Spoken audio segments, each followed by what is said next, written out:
Hi, everyone. Welcome to Metaphysical Monday. Today, I'm going to talk about manifesting, my favorite topic. You know, I've been watching these videos lately that are saying this week, like the 11th through the 18th, the days they've pinpointed, are the days that you're going to get downloads, reprogram your consciousness, maybe have an upgrade.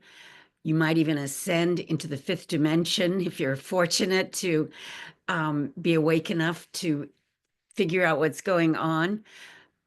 Unfortunately, if you're real negative and depressed and full of all those negative emotions like anger and fear's a big one.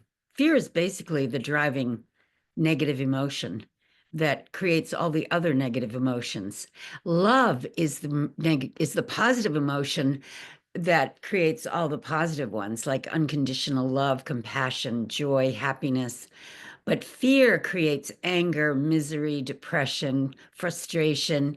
You know, those people that think there's no hope right now, they're living in a very fearful state because they don't see a way out. And that is not a good thing. The other thing I'm hearing is that, the educational system in the United States, maybe the world, is going to be completely revamped. It's about time. I've always thought, ever since I met someone when I was 21, how come young people are not being taught in our school systems and our, youth groups, our churches specifically? Most of them are not teaching young people how to think. We need more people learning how to think so they can rely on their inner power to solve problems and connect with their higher self and live in that level of consciousness that we call the fifth dimension. It's the Christ consciousness, the Buddha consciousness, whatever you want to call it. It's a frequency. And maybe the whole world is going to transform into that frequency. Some of us have already gotten a big glimpse of it by having spiritual awakenings and revelations and transformations along the way. But I want to tell you why I think this book, The Secrets of Manifesting, a practical guide, and its companion book, a unique workbook, which is The Secrets of Manifesting Mastery. These two books that I wrote will really help you figure out how to shift your thought, just like I did. And you know what? You can do it in an instant if you have an open mind and you're a believer that you deserve to be happy. You are an infinite being.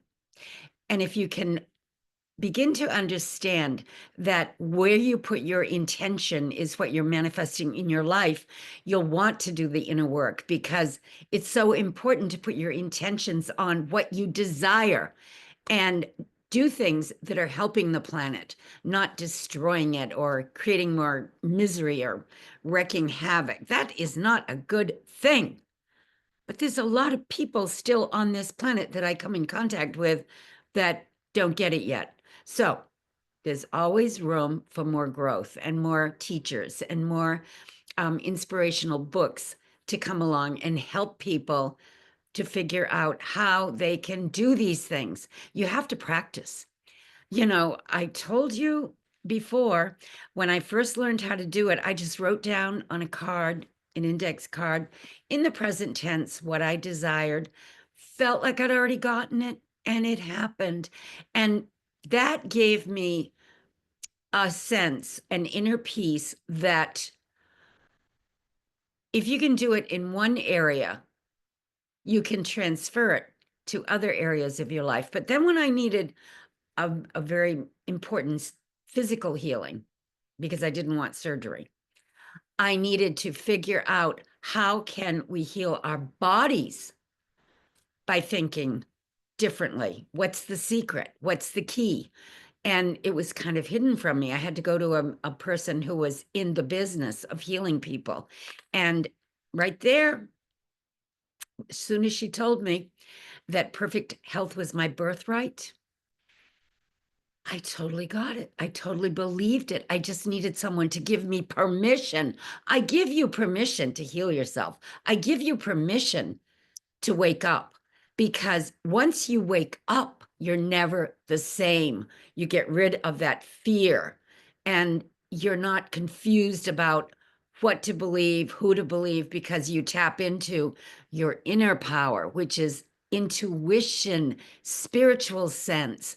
And when you're working with that, you feel confident that you will somehow, some way find a solution. Plus, it gives you supreme confidence that no matter what you're doing or who you're talking to or what you're trying to accomplish, you can do it. Or you wouldn't be there. You wouldn't be working on that project. You wouldn't have been shown a pathway if it wasn't meant to maybe work out some way, somehow. And if it doesn't work out, you'll get redirected. So don't worry about it. Stop worrying. Live in the now. When you're in the now and you're just being happy in the now, but it's hard to figure out how to be happy in the now. I remember years ago, I went to this Byron Katie seminar at Omega, and she's very good at that, with the self-realization. Well, how does it make you feel when you think that miserable thought? Well, it doesn't make me feel good. Well, why don't you stop thinking that miserable thought, and then you won't feel bad anymore? And it's that simple.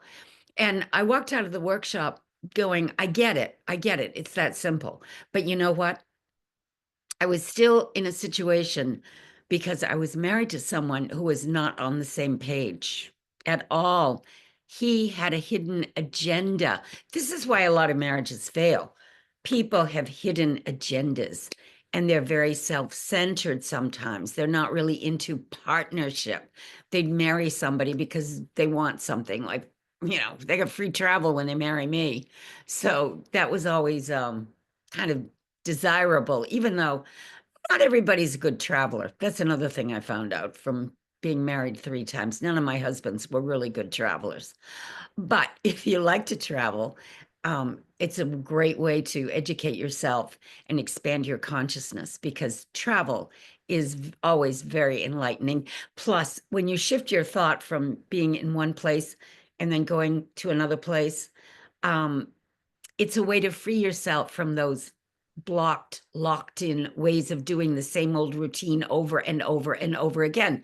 That's why taking a vacation or getting away and going to a workshop or working with someone like you might meet on the internet, like me, join my group, it'll help get you unstuck. You need to surround yourself with positive things in your environment.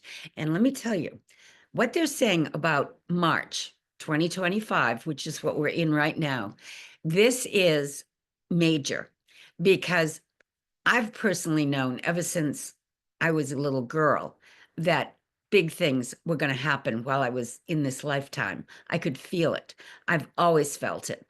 Um, I used to listen to Nina Simone back in the early 70s when I was living in Marin County. She would sing this song, There's a New World Coming, and it's just around the bend. And the way she would sing that song, I could sense she knew, and it's true.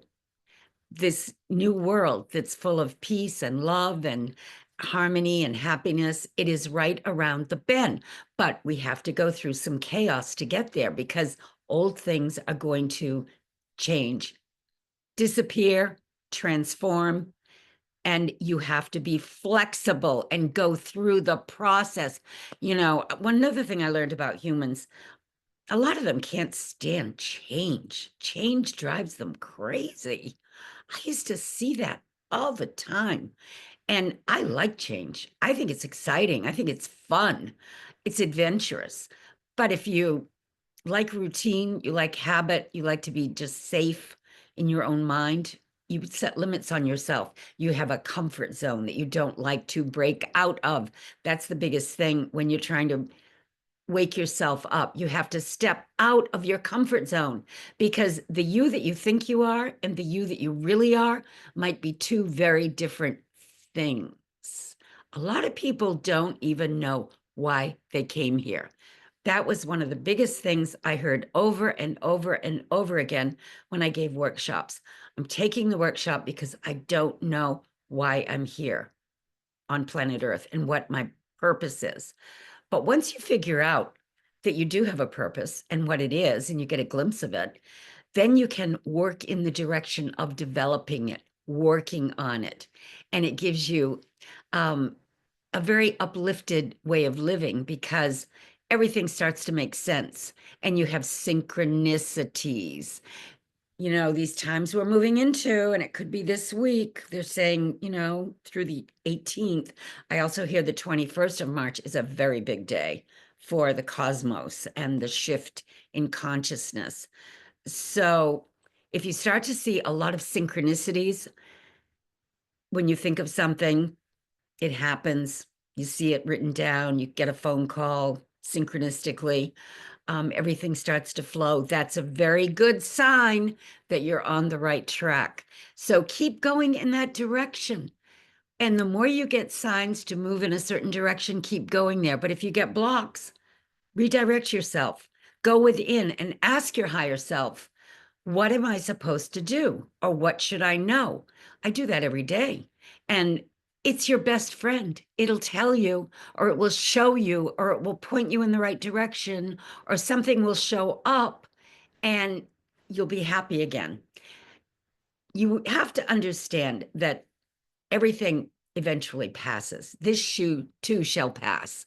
Whatever it is that's bugging you, it doesn't last forever, but you have to do the inner work and be optimistic and go to that place where there are no problems, only solutions. No problems, only solutions. We live in a loving universe. We've all been duped into believing that it's problematic. Yes, there is yin and yang, there is dark and light, there are opposite ends of the spectrum. But it's there to show us that we get to pick which end we want to be on, problems or solutions. If you go for the solution, every time you see what appears to be a problem, you will manifest the solution. That's how it works. Work from the end result that you desire, and you can free yourself and live a very, very exciting life. I'm telling you, these books could change your life. Go on my website, rebeccatripp.com, and you'll find them along with the other book that I wrote, The Secrets of a Metaphysical Flight Attendant. Plus, I have that course, the Mega Manifestation Method and Metaphysics Made Easy, which is on my website.